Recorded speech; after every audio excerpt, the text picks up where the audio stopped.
যুক্তরাষ্ট্রের পাল্টা শুল্ক বৃদ্ধিতে বিশ্বজুড়ে শুরু হয়েছে তোলপাড়।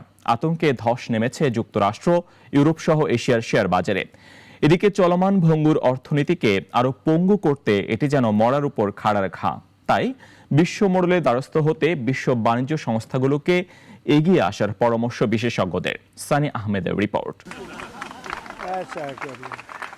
ট্যাক্স নেয়ার সময় বেশি নেবেন, অথচ দেবার বেলায় কম দিবেন, তা কি হয়? নিজে বাঁচলে বাপের নাম, এমন থিওরি প্রয়োগ করেছে বিশ্ব মোড়লের খেতাব পাওয়া মার্কিন যুক্তরাষ্ট্র। অন্যান্য দেশের পণ্যের চেয়ে নিজ দেশের পণ্যকে বেশি সহজলভ্য করা এবং উৎপাদন ক্ষমতা বৃদ্ধির পাশাপাশি অর্থনীতিকে আরো উন্নত করতে তাই তো বাড়ানো হলো রেসিপ্রোকাল বা পাল্টা শুল্ক। Brazil 10%, 10%, Bangladesh is 74%. So you see what's going on. মার্কিন প্রেসিডেন্ট ডোনাল্ড ট্রাম্পের নতুন ট্যাক্স আরোপ নীতি অনুযায়ী যে দেশ যুক্তরাষ্ট্রের পণ্যের উপর ট্যাক্স যত আরোপ করবে তাদের উপর রেসিপ্রোকাল হারে আমেরিকায় রপ্তানিতে ট্যাক্স বাড়বে।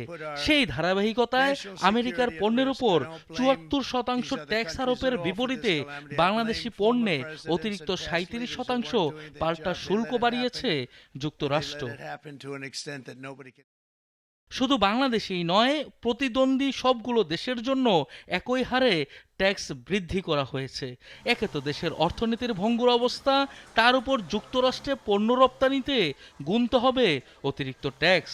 এতে পোশাক রপ্তানি নির্ভর অর্থনীতির এ দেশের বুকে মারা হলো আরও একটি বিষাক্ত প্যারেক।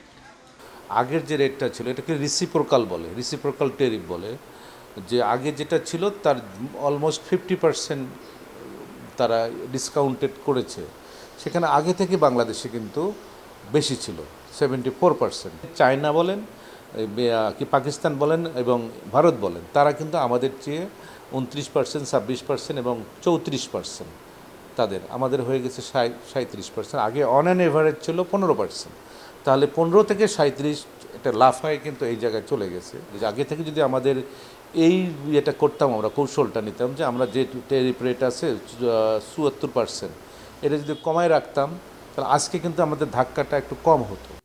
তৈরি হবে নানা সমস্যা, বাড়বে মূল্যস্ফীতি, কর্মসংস্থান সংকট সহ ভয়াবহ আকার ধারণ করবে দেশের অর্থনীতি।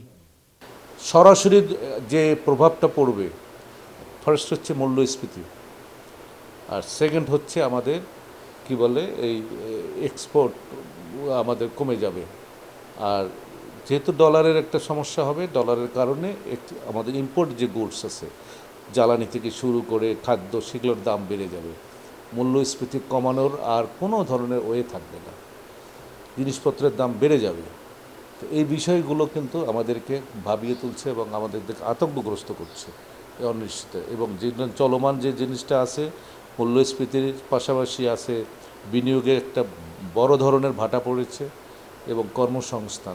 তবে সৃষ্ট এই সমস্যা থেকে উত্তরণে রয়েছে সমাধান, জানালেন এই অর্থনীতিবিদ। এই যে ৭৪% থেকে ৩৭% এই জায়গাটায় আলাপ আলোচনা করা দরকার, ঠিক আছে। এবং বৈশ্বিক যে বাণিজ্য নীতিগুলো আছে সেখানে আমাদের সক্রিয় অংশগ্রহণটা দরকার।